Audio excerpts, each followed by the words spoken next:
Hello friend, this is Suman and welcome to my channel science tutorial. और पीछे जो मैंने क्लास 10 चैप्टर 6 लाइफ प्रोसेसेस का पीछे वीडियो तक मैंने आपको ह्यूमन बीइंग में रेस्पिरेशन बता दिया था, और बुक के अंदर वाले क्वेश्चन जो उससे रिलेटेड थे वो भी हमने कर लिया था। और आगे अब हमारा ट्रांसपोर्टेशन सिस्टम है जो बहुत इंपॉर्टेंट है, और इसका थोड़ा सा इंट्रोडक्शन भी मैंने आपको पीछे बताया था, बट वी विल जो है उसको आगे हम कंटिन्यू करेंगे और एनसीईआरटी को स्टडी करेंगे और उसी कंटेंट को आगे बढ़ाएंगे। और अगर आपको वीडियो पसंद आता है देन लाइक शेयर और सब्सक्राइब करना ना भूलें।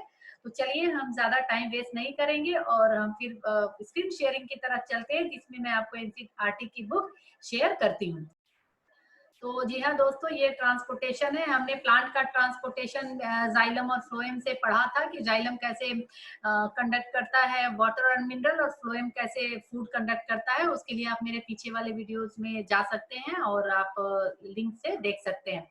अगला हमारा है ट्रांसपोर्टेशन इन ह्यूमन बीइंग। हम सीधे ह्यूमन बीइंग पे आएंगे कि ह्यूमन बीइंग में ट्रांसपोर्टेशन कैसे होता है। Visit a health centre in your locality and find out what is the normal range of haemoglobin content in human being. Human being का नॉर्मल रेंज कंटेंट क्या होता है, आपको ये फाइंड आउट करना है। ये आप जब ब्लड टेस्ट भी कराने हम जाते हैं तो उसके रेंजेस में वो दिया होता है, और वो डिफरेंट होता है। मतलब लेडीज में अलग होता है, जेंट्स में अलग, फीमेल में अलग, मेल में अलग होता है, चिल्ड्रेन और एडल्ट में डिफरेंट, लोगों में डिफरेंट होता है according to requirement of oxygen in our body. और मेन वुमेन में भी फर्क होता है। आप कभी देखिएगा, अपना अपना ही रिपोर्ट कभी निकाल के देखिए, उसमें एक आपको दिया होता है कि कितने से कितना होना चाहिए, उससे आपको पता लग जाएगा। Visit veterinary clinic. Veterinary clinic मतलब जानवरों वाले क्लिनिक में जाना है, और उनका देखना है कि उनके में भी रेंज दिया होता है। अगर किसी एनिमल की रिपोर्ट होगी तो उसमें हीमोग्लोबिन का रेंज दिया रहेगा, तो आपको उसमें पता करना is the content different in carbs male and female animal. क्या जो बेबी एनिमल होते हैं, मेल एनिमल और फीमेल एनिमल, उसमें हीमोग्लोबिन कंटेंट डिफरेंट होता है। ये आपको बस एक एक्टिविटी है जो करनी है, और इसमें how would the difference if any B explain. तो ये डिफरेंस क्यों होता है, क्योंकि हमारी बॉडी, हर इंसान की बॉडी की रिक्वायरमेंट अलग अलग होती है, इसीलिए डिफरेंस होता है।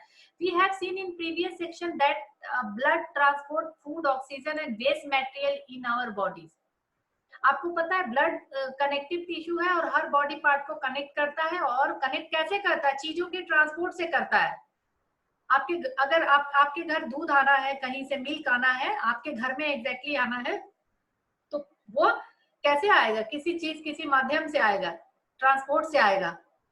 आप मिल्क फैक्ट्री में नहीं जाते हैं, वो ट्रक वगैरह से ट्रांसपोर्ट से आता है। तो आप समझ लीजिए कि हमारी बॉडी, मान लीजिए कि पूरी बिल्डिंग हमारे हमारे बॉडी के डिफरेंट सेल्स है, और हर को घर में दूध चाहिए, मतलब हर को घर में सामान चाहिए। तो हर घर में जब सामान किसी उससे ट्रांसपोर्ट से आएगा, तो हमारी बॉडी का वो ट्रांसपोर्ट सिस्टम क्या है? जो है मेनली ब्लड है। Blood being a fluid connective tissue, इसलिए इसको कनेक्टिव टिश्यू भी बोलते हैं, क्योंकि ये ट्रांसपोर्ट जब करता है तो एक को दूसरे पार्ट से कनेक्ट भी कर रहा है। और ये क्या क्या ट्रांसपोर्ट करता है? ये आपको फूड, जो डाइजेस्टेड फूड है, मैंने बार बार ये चीज बताया, डाइजेस्टेड फूड जब हमारे स्मॉल इंटेस्टाइन में डाइजेस्ट हो गया तो एब्जॉर्ब होता है ट्रांसपोर्टेशन के लिए। और वो फूड तब तक यूटिलाइज नहीं होगा जब तक कि, फूड का मकसद क्या है? एनर्जी, मेनली फूड हम एनर्जी के लिए ले रहे हैं, बॉडी बिल्डिंग फूड भी ले रहे हैं, लेकिन हम एनर्जी पे कंसंट्रेट कर रहे हैं। एनर्जी के लिए हमने फूड खाया, उस फूड से हमें एनर्जी तब तक नहीं मिलेगी जब तक वो फूड ऑक्सीजन के प्रेजेंस में बर्न होके रेस्पिरेशन का प्रोसेस पूरा नहीं करेगा। और आपको पता है कि डाइजेस्टेड फूड स्मॉल इंटेस्टाइन से आ रहा है और हमारा ऑक्सीजन आ रहा है लंग से, तो दोनों एक साथ कैसे मिलेंगे एक जगह? हर सेल में वो कैसे पहुंचेंगे? तो जी हाँ दोस्तों, ये ब्लड है जो कि लंग से ऑक्सीजन भी ले जा रहा है, और ब्लड जो है, ब्लड वेसल्स जो है हमारी स्मॉल इंटेस्टाइन से डाइजेस्टेड फूड ले जा रहे हैं हर सेल्स में। मान लीजिए यहाँ पे एक सेल है, मैं एक डायग्राम दिखाना चाहती हूँ। यहाँ पे मान लीजिए हमारा सेल है, यहाँ पे हमारा ग्लूकोज गया, स्मॉल इंटेस्टाइन से क्या गया? हमारा ग्लूकोज गया, ये हमारा ग्लूकोज गया, ये एज इट इज पड़ा हुआ है, और इसे एनर्जी, इस ग्लूकोज से हमें एनर्जी मिलनी है। पर वो एनर्जी हमें तब तक नहीं मिलेगी जब तक यहाँ पे हमारा ऑक्सीजन नहीं आएगा। क्या नहीं आएगा? ऑक्सीजन नहीं आएगा। ग्लूकोज आपको स्मॉल इंटेस्टाइन में से आ रहा है, नीचे से आ रहा है, बॉडी के नीचे वाले पार्ट से आ रहा है। आपने देखा ना, ग्लूकोज नीचे से आ रहा है इस सेल में, और ऑक्सीजन आपका लंग्स से आ रहा है, ऊपर से आ रहा है। तो कैसे आ रहा है? इसके हाथ पैर नहीं है, कौन लेके आ रहा है? ब्लड लेके आ रहा है इसको, दोनों को ट्रांसपोर्ट कर रहा है। और जब ये सेल में चले गए, यहाँ रेस्पिरेशन हो गया, ग्लूकोज की बर्निंग हो गई, और उसके बाद किसके प्रेजेंस में? बर्निंग हमेशा ऑक्सीजन के प्रेजेंस में होती है, आप ध्यान रखिए। बर्निंग ऑक्सीजन के प्रेजेंस में ही होगी। जलने का काम ऑक्सीजन ही जलाने का काम करता है, पता है ना। घर में भी बर्निंग में ऑक्सीजन गैस इंपॉर्टेंट है, तो फूड की बर्निंग होगी, ठीक है। जब फूड की बर्निंग होगी, उस रेस्पिरेशन हमारा हुआ, और उसके बाद रेस्पिरेशन के बाद हमें एनर्जी मिलती है। जिस एनर्जी के लिए हमने इतना खाना खाया और हमने ब्रीदिंग किया, वो एनर्जी हमें इतने मेहनत के बाद मिलती है। और उसको, उस एनर्जी का मेन रोल, उस एनर्जी को लाने के लिए कंपोनेंट्स को एक जगह इकट्ठा करने के लिए ट्रांसपोर्टेशन की जरूरत होती है। उस कंपोनेंट को कौन इकट्ठा कर रहा है? ब्लड इकट्ठा कर रहा है, ऑक्सीजन भी लेके आ रहा है, प्लस ग्लूकोज भी नीचे से लेके आ रहा है, तब जाके हमें एनर्जी मिली। अब जब इसके बाद, रेस्पिरेशन के बाद जब CO2 बना, तो इसको एलिमिनेट भी कौन कर रहा है? ब्लड जो है लंग्स तक ले जा रहा है और लंग्स से बाहर जा रहा है।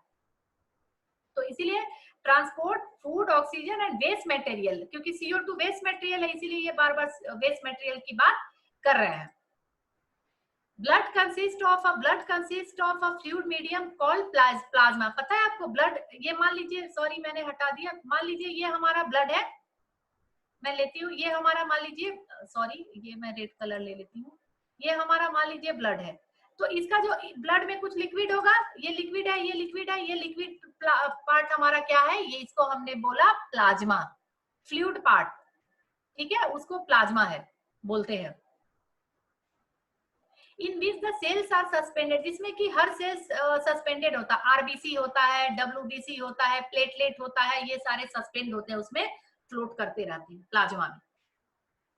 RBC में क्या होता है? RBC जो है वही हमारा ऑक्सीजन कैरी करने के लिए रिस्पॉन्सिबल है, क्योंकि RBC में रेड ब्लड सेल्स में हीमोग्लोबिन होता है, जिसकी वजह से ब्लड का कलर भी रेड होता है, हीमोग्लोबिन की वजह से।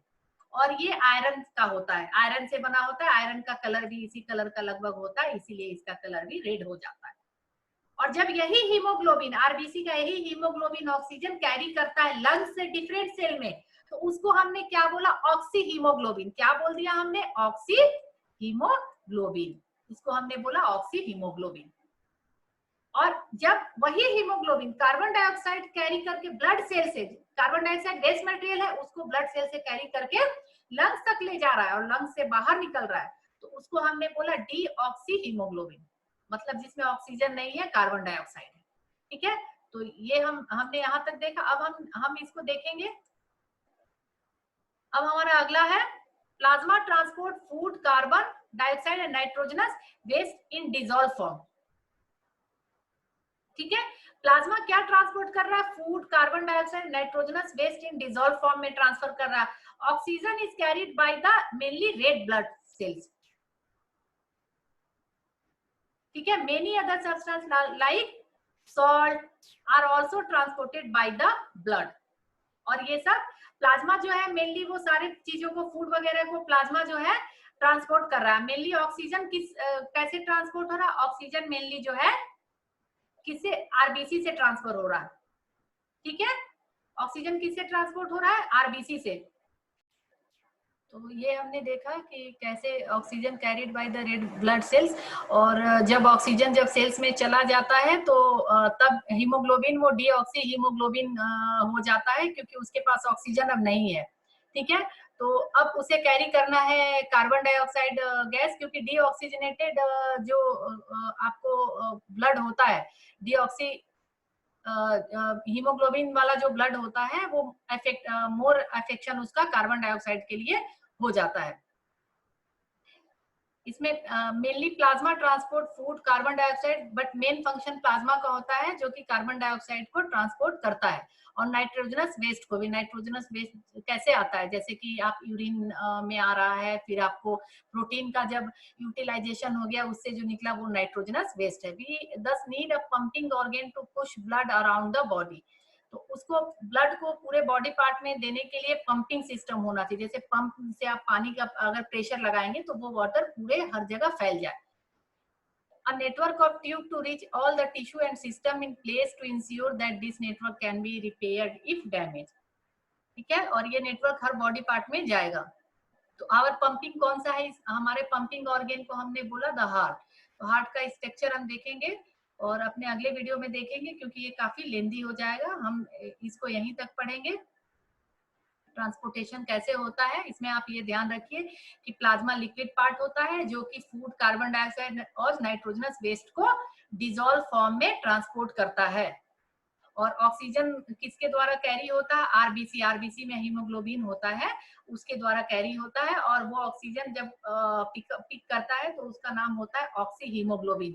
और जब उसने ऑक्सीजन टारगेट सेल में दे दिया तो अब उसके पास ऑक्सीजन नहीं है, तो वो डीऑक्सी हीमोग्लोबिन है। और डीऑक्सी हीमोग्लोबिन जो होता है वो मोर अफेक्शन उसका हो जाता है कार्बन डाइऑक्साइड गैस के लिए। ठीक है, तो हम इस वीडियो में इतना ही पढ़ेंगे। और द हार्ट हमारा काफी लेंदी है, इसको हम अगले वीडियो में पढ़ेंगे। और तब तक देखिए, लाइक और सब्सक्राइब और शेयर करते रहिए। Thanks for watching.